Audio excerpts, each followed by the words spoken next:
በከመ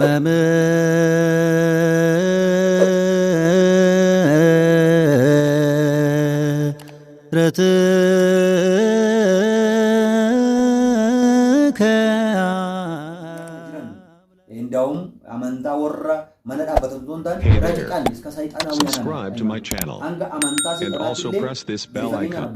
ቆራተኒቲ አቦቲ ተው በርሲሳ ተው ጋፋ ቆረኑ በሩ ጅሩኒስ ቪዲዮዳኒስ ጋፋ በረኑ ሀላ ንሙደቴ ከንበረኑ ጸለሌ ላሉ ቀምነ መጠንቀቅ ነው ኦፌ ገነኑ ጋፋ ተካል ካናፍ የዮታ ወላ ፈካተኒ ጎጋ ወላ ፈተኒ የዮታ ወላኛቹ ዱፋን ከነራ ኦፌ ጉዳ ካን ጉዱርሳ ካስተን ይበቲ አባን አናባ ለጅሩ ተኮ ጅራ ናኖ ቢያ አላውኪ ገረ ቢያ አምባ ከነ ጅራ ገረ ቢያ ንጅሩ ሌም ቤጉ uffata akka keenya kanatti uffate uffata basaskaanaa yookiin warri amantaa kaatolikiitis maqaa amantaa namaa kabajaan kaasna dhugaa jiru walitti himna kabajaan kaasna warri amantaa kaatolikiis akka gara biyya alaattis jiraachuu danda'u akka uffata amantaa keenya kana uffatu yookiin warra lubootaaf warra monoksotaaf warra abbootii phaaphasotaaf inni yamama kanaaf uffata akkasii uffatee waa'ee dubroo maariyaamii kaasa Dubro Maarami garuu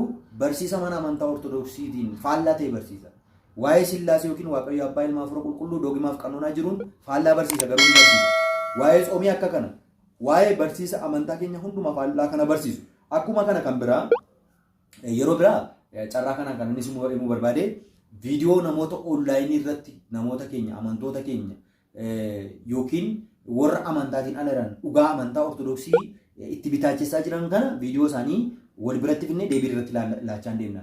Inni kan biraan abalu akkas jedhee dhugaan jiru kun maal jedhaa jecha sadarkaa qabxii sana finne fiillabiitii akkasittiin kallattiidhaanis halkallattiidhaanis dubbisnee ibsa laachuun ni danda'ama. San dura garuu ammas kan biraa tokko biyya Itoophiyaa keessatti yeroo darbee yoo baay'ate turtii ji'a lama hanga ji'a lama sadiitti natti fakkaata. Ijoolleen Oromiyaa keessa ta'u masmara isaa hin beeku hiriira ba'aniiti hundi isaanii masqalii hidhatu. Masqaliima gabaarraa bitama waan ta'eef eebbifameeti kan inni adda ta'u bitatanii uffatanii ijoollee shamarranis dhiirris maal godhu barsiisa yookiin haala falmiitiin walitti kaasanii waa'ee fannoof waa'ee amantaa kaasanii kutanii daddarbatu turan kun viidiyoodhaanis haa ta'u footoodhaanis gadhiifameera. Namoota hamma kana amansiisnee dhugaan jiru kanadha jedhanii namoota amantii keessa hin jirre fakkeenyaaf amantaa biraa keessa jira garuu ammuma amantaa keessaa fidaniiti video irra yookiin miidiyaa irra gaafa fidan qofa masqaliitti kaanii yookiin fannootti kaanii akka isaan cinan godhanii dhumarratti garuu uffata isaanii ganiinsa isaanii uffatanii ganiinsa isaanii kan isaan jiraachaa jiru. Kuni mala ergama seexanni addunyaa kanarratti gadhiisee jiru waan ta'eef indaa'um warra biyya hambaa yookiin biyya arabaa biyya kamiinillee jiraatanii biyya alaaf biyya keessa jiraatanii teessanii kan hordoftan kun bilchina guddaa nu gaafata. Miti nuti warra foon uffannu miti ganiinsi jalqaba kan ka'e magaalaa ergamootaa samii irratti. Seexanaayil liyyuu kufeera. Ga'umsaan ergamoota kan caalu qulqullicha seexanaayil ture. Amma garuu maqaan qulqullicha jedhu irraa kaafame xuraa ergamaa ifaa kan ture. Ergamaa dukkanaa hangafa ergamootaa kan ture. Hangafa seexanootaa ergamaa dukkanaa ta'e jira hidhamee jira waan ta'eef yeroo sanatti qulqullaa Gabreeliin jeequmsi magaalaa Yerusaalemiin keessatti gaafa ka'e gaafa ergamoonni hangafoonni ergamootaa torbanii raayyaan ergamootaa gareen ergamootaa hundumtuu gaafa jeeqaman waan tokko jedhe ንቁም በበህላወነ እስከንረክቦ ለአምላክን አምላካችን ፈጣሪያችንን እስከምናገኝበት ድረስ ባያለንበት ጸንተን ንቁም ነው ያለ ሀማ ኡማ ኬኛ ዋቃ ኬኛ አርገኑት ይጀደ ቁልቁላን ገብርኤልን እዶ መጅሩ ዳበኔ አኤገኑ ኡማ ኬኛ ኦብስኔ አኤገኑ ይጀደ ዋንቴፍ ጋፋ ሸክሚ በሩምሲ ጋቢ ዮኪን ሸኪ አከሲ ገኒንሳ አከሲ ኢሲን ሙደቱ እዶ መጅርታን አበተኒ kallattiin neessa ta'u kallattiidhaan kutaa waldaa keessa jirtanitti barsiisaa isinitti dhiyaatutti kitaaba mana amantaa keenya abbootii mana amantaa keenya gaafattanii yoo baay'ee isin shakkiisa taate adda baafachuu danda'u baafachuus dandeessu hordofaa kan jirtan inni biraan mata duree ta'ee akka miidiyaa irratti dhiyaatee barsiisuuf ofii ooltanii namoota kan biroos akka oolchitaniif hatattamaan gara miidiyaa kanattis fiduu danda'ama gara miidiyaa manneen kiristaanaa keenya dhuunfaaf amantaa keenya chaanaaliin mana amantaa keenya fakkeenyaaf EOTC'n kan mana lubummaa olaanaa akka waliigalaatti qulqullaa Sinoodosiinis beeteknatiin olaanaas irratti hojjechaa jirudha. MK'n yookiin kan waldaa duukaa bu'ootaa jira. Akkuma kana EOTC mindinno OCN'n kan mana lubummaa Oromiyaatiin banamee gara mana amantaa ortodoksii jala galee jira waan ta'eef miidiyaaleen dhuunfaa akkas barsiisonni keenya ga'eessota ta'an irratti tajaajilan afaan hundumaatiin jira waan ta'eef gara sanatti fidanii deebiitti laachisuu hin danda'ama. Achi keessa immoo miidiyaan keenya kun tokko waan ta'eef yoo kana jenne nu ga'a dhumarratti gaaffiin naa kaafame tokko tureera isatti deebina.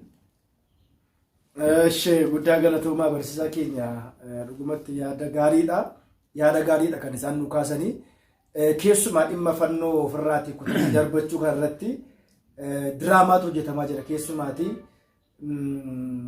Malkaam Woxxaat kan jedhu Yoonaataan Akiliiluu yeroo darbe ganna dargaggoota xuxxuroo ta'an qajeeloo ta'an barsiisneetu biyya kanaafis buusa jedhame. By the way wanti kun fandiin kun fandii guddaatiin deeggaramudha. Hanga qaama mootummaatiin illee fandii deeggaramudha. Namoonni amantaa isaanii waggaa 20-30 dura amantaa isaanii jijjiirratan deebi'anii fannoo hidhatanii gara galmaa addaraashatti galaniin booda har'a qabeeni gooftaa fudhadheera har'a kee ol kaasii dunuunfadhu jilbeeffadhu jedhameetu kadhatamaa jira. Inni kun egaa amma sa'aatii kanatti tooftaadha. Tooftaa ittiin kiristaanonni akka isaan leeyya'an akka isaan shakkan ta'u waan ta'edha. Dhumarratti yaada dhumaa wanta isinii kaasu yeroo ammaa kana dhimma uffataa kaastaniittu luboota fakkaatanii faarfattoota fakkaatanii daaqonoota fakkaatanii monoksoota fakkaatanii amma toora tiktook hundumarra guutanii jiru. Amma hundu barsiisaadha. Akka seera mana kiristaanaatti hundus barsiisaa ta'uu hin danda'u. Hundis barataa hin ta'u. Hundis wallaalaa miti. Hundus beekaa miti waan ta'edha. Keessumaa immoo amma sa'aatii kana garee uummatanii tiktook irrattis garee abaluu mana abaluu jedhameetu wanti hojjetamaa jiru jira. Achirratti maaltu ta'aa jira jennee gaafa ilaallu waan akkasii hojjennaa qarshii walitti qabnaa kana hojjenna jedhanii ijoollee baay'ee gowwomsaa jiran ni jiru. Mee manni kiristaanaa garee qabdi. Namni tokko barsiisaa jedhamee beekamuudhaaf faarfataa jedhamee beekamuudhaaf ulaagaa maal keessa ceetu namni tokko tajaajilaa ta'ee beekame. Fakkeenyaatiif waan obee miidiyaatti maqaasaa daaqonoo yookiin immoo qeesii yookiin immoo barsiisaa yookiin immoo lallabaa jedheef immoo manni kiristaanaa seera qabdi. Asirratti namoonni baay'een nu baay'ee rakkisaa jiru. Walitti qabamu ani barsiisaadha. Otoo barsiisaa hin ta'in ani lallabaadha otoo lallabaa hin ta'in ani qeesiidha otoo qeesii hin ta'in kan jedhu ni jira. Ijoolleen baay'een gowwumaa jiru kamirraa akkamitti adda baasuu qaba kan jedhuu fi nama kana bifa kamiitiin gara seeratti fiduu hin danda'amu itti dubbattu. Guddaa galatoomaa gaaffii bareedaadha. Gaaffii kana gaaffii hunda keenyaatis deebiinis kan hunda keenyaati. Wanti godhamu maal kan jedhu dura tajaajilaaf tajaajilamtoota agalgaayinaa tagalgaa'ochi waan sadii jira bataskaana keessa የምናገለግለው ምን ነው maal tajaajila fakkeenyaaf nuni tajaajiltoota wangeelaati eenyutu nu ergate kan jedhu ilaalanu namni tokko tajaajilaa ta'uuf ergama qabaachuu qaba ga'umsa qabaachuu qaba professional ga'umsa fakkeenyaaf eessarraa ga'umsa kana fudhatee dhufe ergama eewute ergate akkuma beektan tajaajilaan loltuu waaqayyoodha addunyaa kana irratti caasaa mootummaatiif mootummaa uummata jiraattota biyya tokkoo yookiin biyya kanaa akkuma kana raayyaa ittisa biyyaas haa ta'u namoota nageenyaaf dhaabbatan hanga milishaatti yoo ilaalle ergama isaanii mootummaarraa fudhatan. Jalqaba namni tokko ergama isaa fudhachuu kan qabu qaama hojii abbaa hojii kanarratti. Abbaan hojii kanaa እውነት ነው ስሪዳ ወንጌል ሉቃስ በቆና 18 መሳ ገረገሪቲ ጋፈደኔ ዱብዝኑ መከሩ ብዙ ሰራተኞቹ ጥቂቶች ናቸው መከሪ ዮኪንሞ ሰብሲ የዳፋን ኦሮሞ ፋቲ መከሪ ሆጂ የቹዳ ኤርገ ቆና ቦደ መከሪ ሚዳን ወልቲ ቀቡ ኦሚሻ ወልቲ ቀቡ የቹዳ ሱን ደኑዳ ሆጀታን ዮኪንሞ ነሞጂ ሰነ ሆጀቱ ሙራሳ ከናፍ Abbaa maasii kanaatiin yookiin abbaa qabeenya kana makara kanaatiin akka inni hojjetaan nu dabaluuf itti maa jedhee gooftaan keenya fakkeenyaan kaasa. Dhugumatti bataskaanni keenya bataskaana dhugaa. Amantaan keenya amantaa dhugaa. Kana waan keessa jirru waan irraa jireenya keenya waan ta'eef otoo hin taane amantaan kun sirrii waan taateef waan ilaallee hunduma wal bira qabnee waan ilaalleef tajaajilanu. Tajaajilaadhaaf jalqaba ergama kan laatu Hafuura Qulqulluudha Waaqayyoodha. Ani iddoo kana akkan ta'u kan naqae Waaqayyo Hafuura Qulqulluudha. Waaqayyo Abbaa Waaqayyo Ilmaa Waaqa Hafuura Qulqulluudha. Abbaan keenya lubummaadhaan akka tajaajilaniif jalqaba filannoo Waaqayyooti. Namni jalqaba tajaajila akka ta'uuf Waaqarraa filatama. Hafuurri qulqulluun kennaa kennu keessaa salgan isaanii qulqullaan Phaawulos ergaa isaa saba Qorontosiif erga irratti tarreesseera. Tokko ergaa kennaa dubbachuu, kennaa barsiisuu, kennaa dhaggeeffachuu, kennaa hafuurota hamaa baasuu, kennaa fayyisuu isaan kana qaba jedha. Kennaa kanaan erga Waaqayyo uumee muudeen booda manni amantaa keenyaa miseensa erga ta'e daa'imummaa isaarraa kaasee tajaajilaaf muudamaadha erga ta'e manni amantaa keenyaas irratti hojjetti, abbichis maatiinis of irratti hojjetu hanga ga'umsa tajaajilaatti barsiisaa haa ta'u, faarfataa haa ta'u, ga'umsa kennaa qabataanaan, ogummaa qabataanaan irratti hojjetama, mana barumsaa seenuu danda'ama yookiin dhaabbata keessatti faarfannaa dha'oo ta'e faarfannaadhaan ga'umsa akka kennuuf irratti hojjetama. Barsiisaa dha'oo ta'e manni amantaa keenya Ortodoksii Tawaahidoo Itoophiyaa biyya keessa kan isheen qabdu sadarkaa teewoloojiitti fakkeenya mana amantaa teewoloojii bebbeekamoo 3 qabdi. Maqalee irra kan jiru Fireenaaxoos 4 kiiloo yookiin immoo kiiloo 4 kan jiru Qulqullaa Sillaasee Yuunivarsiitii Afurawaa Phaawulos jiru. Dhaabbileen xixiqqoon yookiin immoo manni leenjii maasalxanyaa xixiqqoon danuun jiru kan akka Zuwaayifaa, kan akka Jimmaafaa, kan akka kan biraa kaasuun hin danda'amu. Isaan kana keessatti seenee ergama qabaachuu qaba caasaa mana kiristaanaa irraa. Barsiisaan tajaajilaan ergama qabaachuu qaba. Caasaan mana kiristaanaa baadiyyaa irraa kaasee mana kiristaanaa Atidiyaa yookaan gandarraa kaasee hanga Sinoodosiitti caasaalee 5 hanga 7tu jira. Caasaalee kanarraa gandarraa 1, aanaarraa 2, godina yookiin biyya lallabarraa 3, mana lubummaa olaanaa federaalaarraa isa xumuraa Sinoodosirraa ergama qabaachuu qabu. Muudamuu ta'uu isaatiif lubummaadhaan, duqqunnaadhaan yookiin immoo ati barsiisaadha jedhamuu isaatiif xalaadhaanis waraqaa eenyummeessaadhaanis qabaachuu qaba. Isa ija namaatiin argamu jechaadha. Isa ija namaatiin hin argamne immoo Waaqayyo biraa muudamuudha qaba. Kanarraa kan hafe hundumtuu gogaa hoolaa uffatanii yeeyyoonni barsiisu jechaadha. Namni kun inaaffaatti fakkaachuu ta'uu hin qabu. Gaafa tajaajiltootni tajaajilaan kan biraan gaafa dhufu saayillaa kutalee kennaan, saayimmaaruu tamereenaan otoo hin baratin baranni osoo hin ergamne namoota jedhamu waan ta'aniif isaan kanarraa of eeguu yeeyyii wajjin addan bahu. Maaliif yeeyyii wajjin addan bahu? Kitaabni qulqulluun hin barreeffame. Kitaabni qulqulluun amma kakuun moofaa kutaa 4tti qoodama. Kakuun moofaa kutaa 4tti qoodama. Kutaa seeraa kan jedhu seera uumamaa boqonnaa 1 hanga seera keessa deebiitti kitaabota seeraa jedhamaniiru. Nama seera kana sirriitti seera maaliitu tome sirriitti barsiisuu danda'u. Lammaffaa irratti kutaalee seenaa jedhama. Yetaarik ክፍል ወይ ደግሞ መደብ seenaan ni dheeratas ni gabaabbatas kan itti dabalamus jira kan irraa hafus jira. Isa kana sirriitti beekuu qaba. Kitaaboleen seeraa isaan kamii? Kitaaboleen seenaa isaan kamii? Dhumarratti fakkeenyaaf kitaaboleen seeraa 5, kitaaboleen seenaa immoo 17. Ittaansuudhaan kitaaboleen qineen ወይም መዝሙርና የጥበብ መጻሕፍት kitaabolee qinee jechuun ciigoodha. Ciigoo barbaade sookoof sorgoo of keessaa qaba. Faaruunis immoo akkuma eeyyuu faarfate. Faaruu Daawit fakkeenyaaf faaruu Daawit jedha malee faaruu Daawit amma inni qofti hin faarfanne. Museen kan faarfate jira. Qoreefaan namooti garaagaraa kan faarfatan kan tajaajilan jiru. Isaan kan eenyummeessaa isaa beekuudha qaba. Xumura irratti kutaa 4ffaan kutaa yetimbiit kifil ወይ ደግሞ በደብ kutaa raajiiti. Raajiin immoo baay'ee ulfaata. Raajiin kan kaleessa darbe akka waan si'achi dhufutti yookiin har'a jiru. Kan ganaa yookiin si'achi dhufu immoo waan darbe yookiin waan amma jirutti godhee waan dhufuuf kun hafuura qulqulluudhaan gargaarsa hafuura qulqulluutiin ibsa ogummaa iccitii hafuura qulqulluu ibsuutiin inni kan biraan garuu ogummaa mana barumsaa keessatti baratanii ba'anidha. Abbootii jala ta'anii baratanii ba'anidha. Barsiisota jala ta'anii baratanii ba'anidha. Akkuma kana kakuu haaraanis kutaa 5tti qoodama. Isaanis sirriitti beeknee kitaaboleen irratan jiru. Kitaaboleen fakkeenyaaf mana amantaa keenya 81 barsiisti. 81 kana kitaaba harka keenya keessa jirurraa dhabuu dandeenya. 81 sanarraa hiikoo kan biraa qabaachuu dandeenya. Dhabuu dandeenya. Kanaaf barachuun ergama qabaachuudhaaf muudamuun dirqama waan ta'eef caasaa mana kiristaanaa keenyaan ta'uudha qabu.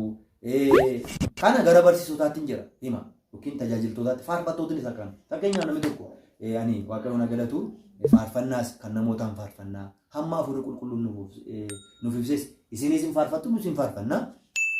Faarfannaan gaafa faarfatamu doogimaaf qannoonaa mana amantaa keenya keessatti walaloon yookiin waloon isaa qophaa'eeti yeedaloon irratti qophaa'ee hojjetama.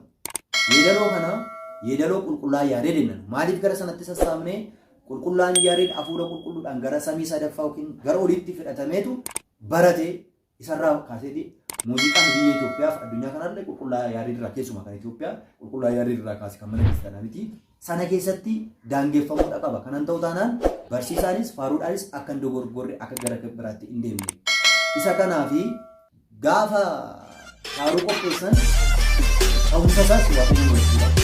Haasa mana hundaa tajaajilaaf bu'aadha godhachuudha. Erga kana godhaniin booda namoota ogummaa kanaaf ga'umsa kana aangoo kanaa qabaniif dhiyeessanii saansurdi yookiin gulaalchisanii faarfannaa baasuu dura tajaajiluu dura gara caasaa gandaarraa kaasanii yookiin mana amantaa gandarra jirurraa kaasanii hanga xaqlaayii beete kineetii yookiin immoo mana lubummaa walii galaatti iyya malaata.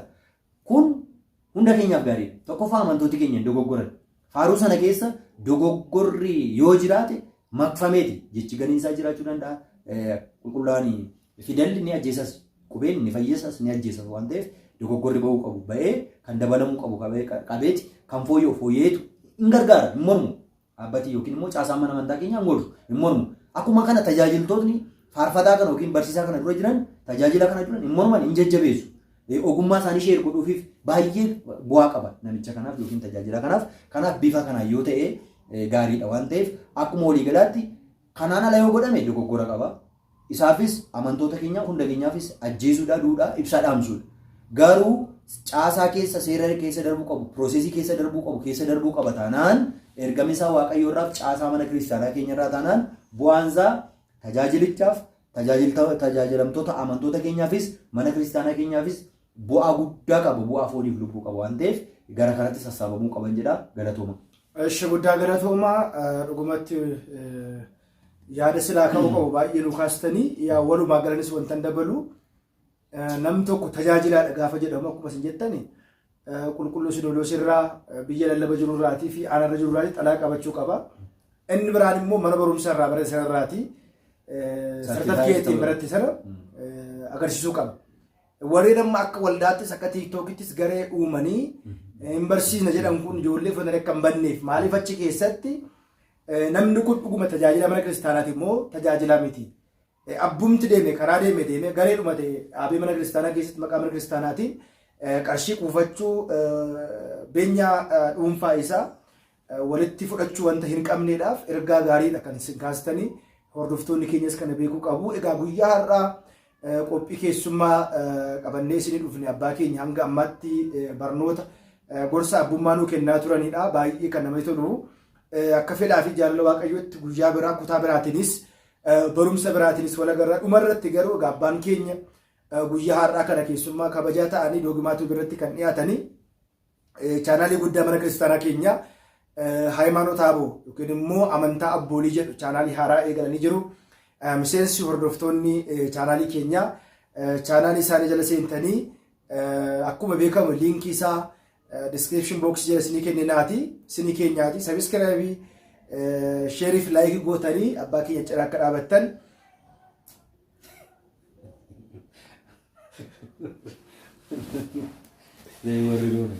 ይሄ እንትን ነው ያለቀው ስቶሬጅ እንጂ ያኛውን እንኳን አጥፍቼዋለሁ። እውነት ቪዲዮ ደለት አድርጉት።